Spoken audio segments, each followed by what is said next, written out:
everyone, my name is Jess and welcome to my channel.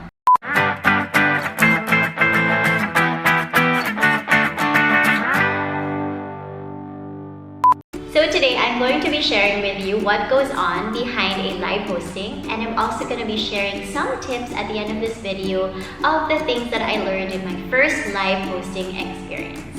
So for those of you guys who follow me on social media, you might already know that I did my first live hosting experience last month for one of my favorite brands, children's brands called Tilly Dally. I love their clothes. They're super duper cute and super comfy. So when I first received a message from the group of Tilly Dally that they're inviting me to be their host for their first Lazada Live, I was so surprised and I was so nervous.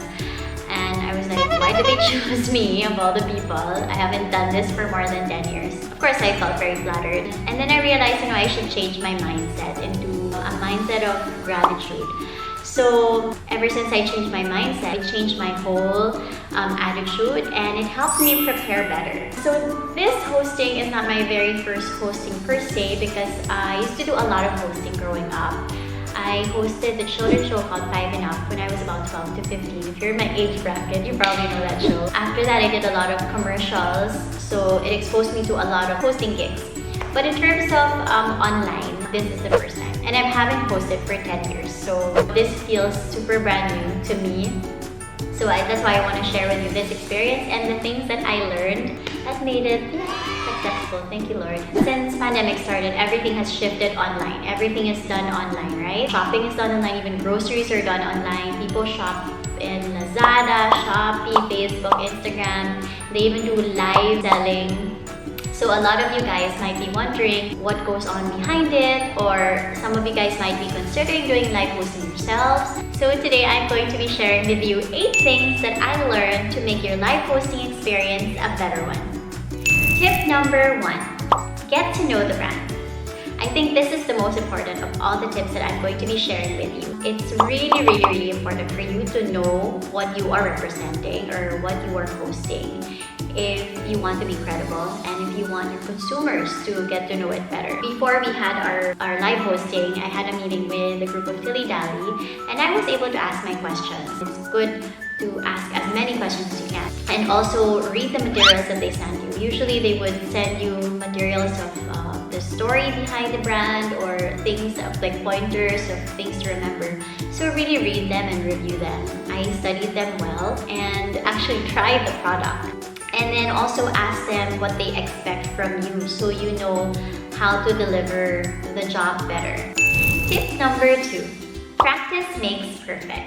As with anything, it's always good to practice and be prepared. Confidence comes when you know that you're fully prepared for something. So for this live show, I was able to practice really well. I did a few runs beforehand also, on the day itself and the day before as well. I was able to take down notes of the things I should remember.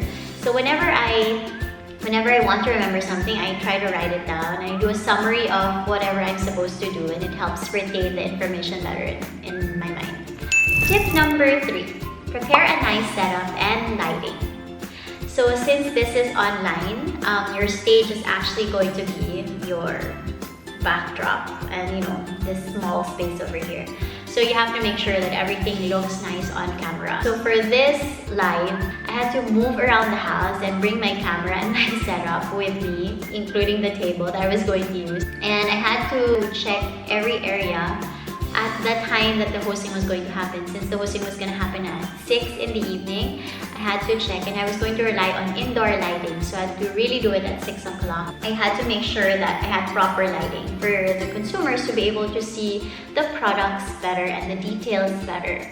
So since it's a job, it's more professional for you to be able to set up your stage as beautiful as you can, or as presentable as possible. You also have to make sure that all of your materials are prepared, like all of the clothes that you're going to be showing are in order. So for me, I had a rack behind me, and everything that I was going to be showing are all in order. So I won't have to take so much time, rummaging through different clothes back and forth, because people are going to be watching it live. You don't want to waste their time like going through the entire rack trying to look for whatever you want to show them. Tip number 4, look your best. So there's a reason why they got you to do the job, or why you're hosting, or why you're representing a certain brand.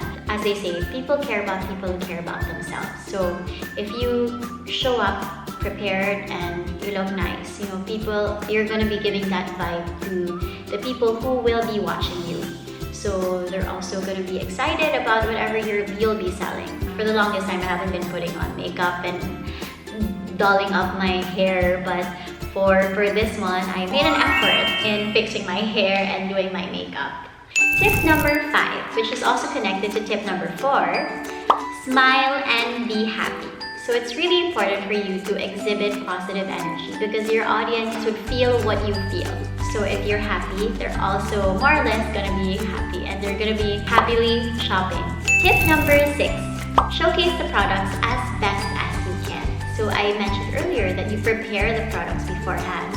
You do it in order. It also helps that you have a good camera. So when you put the clothes or whatever product you are selling, when you put the product near the camera, they'll be able to see the details. So try to also notice the little details of whatever you are representing so that you can share it with your audience.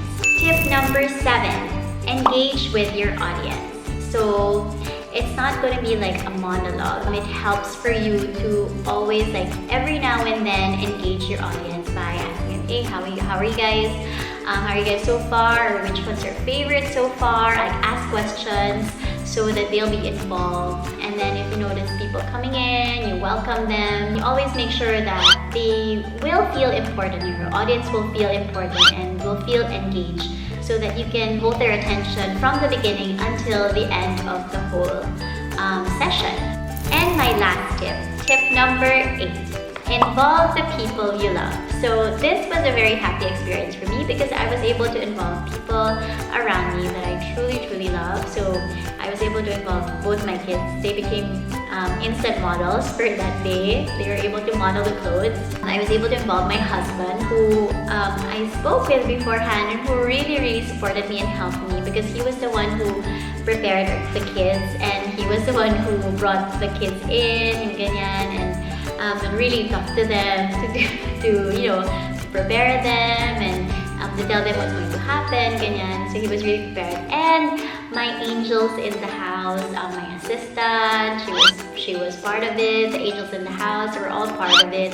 They all helped me with the setup. They helped me practice. They were my audience when I was practicing, and they were telling me which I need to improve and which things I should remember to mention, ganyan. So yeah, involve the people you love, and it makes the whole experience even better. So that's it for my first live hosting experience and my 8 tips for you guys. I hope you learned a thing or two.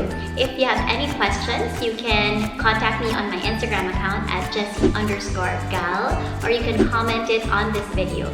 Don't forget to like and subscribe to my channel, and if you will be hosting or doing your live hosting anytime soon, I just wanted to greet you a congratulations and good luck! Thank you, Dilly Dally. Thank you, Dilly Dally. Thank you, Dilly.